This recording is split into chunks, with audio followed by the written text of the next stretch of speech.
The red light in the woods. I'm not superstitious. I've never been the kind of person who believes in ghosts, spirits, or anything from the beyond. In fact, I used to be the skeptic of the group. The guy who explains strange noises as branches falling and shadows as a trick of the light. I used to be, because since that night in San Cielo Forest, something in me is broken. I don't know if it's fear, guilt, or madness. I just know that every day I feel more alone. Not because I am alone, but because no one remembers the only people who truly mattered to me. There were 5 of us. Mateo, my best friend since school. Luisa, his girlfriend, sweet and sarcastic. Gaba, the life of the party, always with his dumb jokes.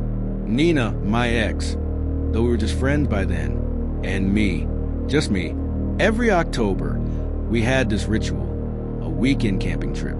No phones, no stress. Just forest firewood, food, and laughs.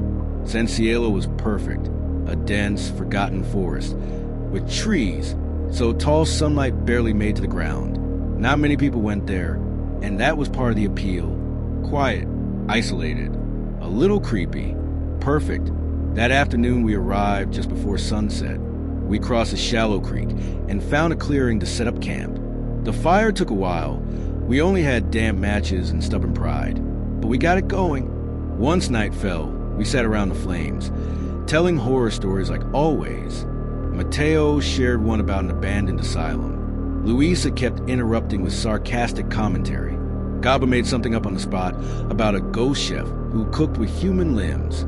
We laughed, a lot. When it was my turn, I said I had nothing prepared. Then Julian spoke. That was his middle name, the one we all used in college. He was the quiet one of the group, always listening, rarely speaking. But that night, he broke his silence to tell us something that, according to him, wasn't fiction. My grandfather told me a story about this forest, he said, staring into the fire.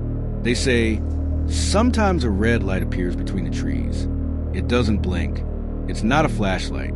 It just floats like it's waiting for you.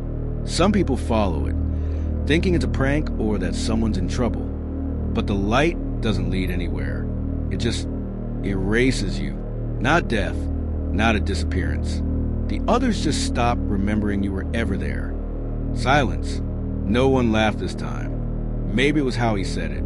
Or maybe it was already past midnight, and the forest felt like it was swallowing every sound. Gaba eventually cracked a joke.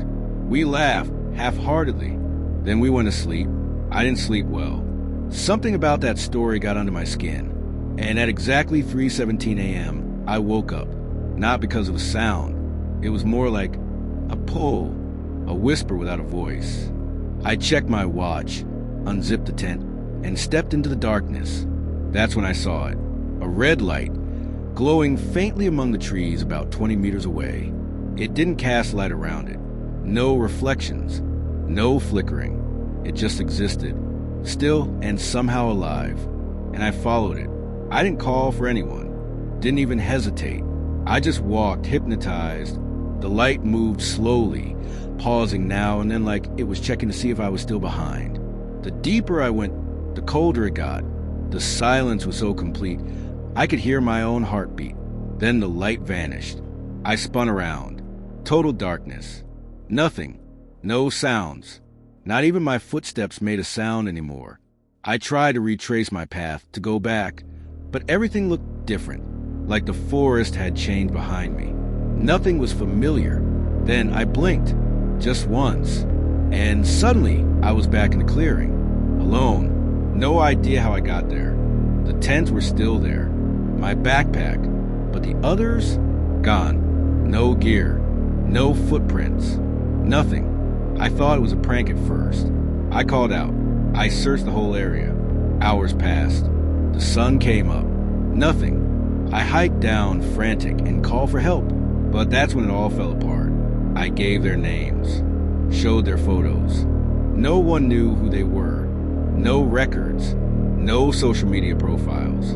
No school history. Our old professors didn't remember them. Their homes either didn't exist or had never belonged to anyone with those names. Even the photos I had of us together changed. People only saw landscapes. Or me alone. They said I was confused, traumatized, making things up. But I remember Mateo's laugh, Luis's sarcasm, Gaba's dumb jokes, Nina's off-key singing. I remember how we sat around that fire, telling stories, just like we always did. I remember, and every year on the same night, I go back to that same spot. I sit alone by the fire, waiting for the red light to return, and praying that this time, it takes me too, not because I want to die, but because maybe, just maybe, they're still out there, somewhere in that forest, waiting for me